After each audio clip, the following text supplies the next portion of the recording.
सारे की हमेशा नुमाइंदगी करने वाली शख्सियत हाँ भाई रमीज पहलवान का हाथ खड़ा कर ये है जनाब रमीज पहलवान जाला पक्का उस्तादुल पहलवान उस्ताद हमीद जाला ये रमीज पहलवान हो गए जनाब हसन मचार दी काट गई है गोल नंबर 100 खसूसी दावर इसमें लग रहे हाजी हरमैन हाजी गौर रवान अवसिया बड़े मुकाबल जनाब शेर धरती पंजाब इसमें लग रहे जनाब तासील मौसा जिंदगी दरावेली जनाब रिजवान पहलवान भट्टा उस्तादुल पहलवान उस्ताद फयाज शहानी कुश्ती में जरा चिटके सी जरा कुश्ती जनाब हां बंदा हटा तू जो खड़ा है हटा यार दिलाना पीछे थी मान सारा पजन तले तले तो हालात देख मेहमानों दे लगू बह जानी खो जानी हुन तेरे पास वने हुन सारे को आ गए हां यानी करो यार ना पेड़ के कितु पीछे हटा तो हुन ना पेड़ पे मजा कर देता अदा मेरा सुन नहीं किया दूसरा खत पहले बना देते मेरे को मजा कर देता ने वो जो एहसास तक करो मेहमान बैठे दोनों मेहमान ने को बैठे उठो भाई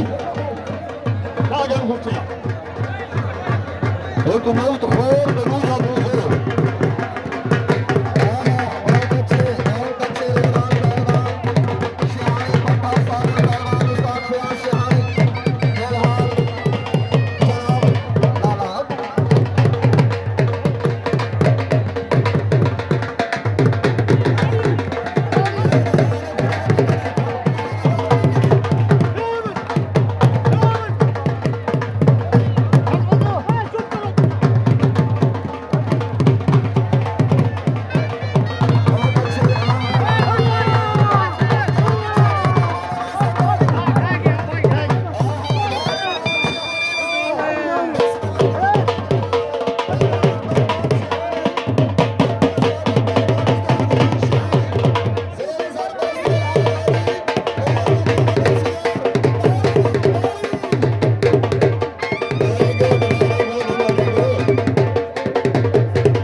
कसम अल्लाह दी मैं तो सोच आ गया था पिया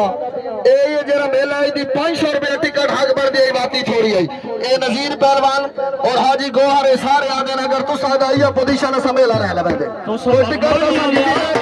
देखो तो सही तो सब पूरे कितना खिलाया तो साहू में देऊं में कुछ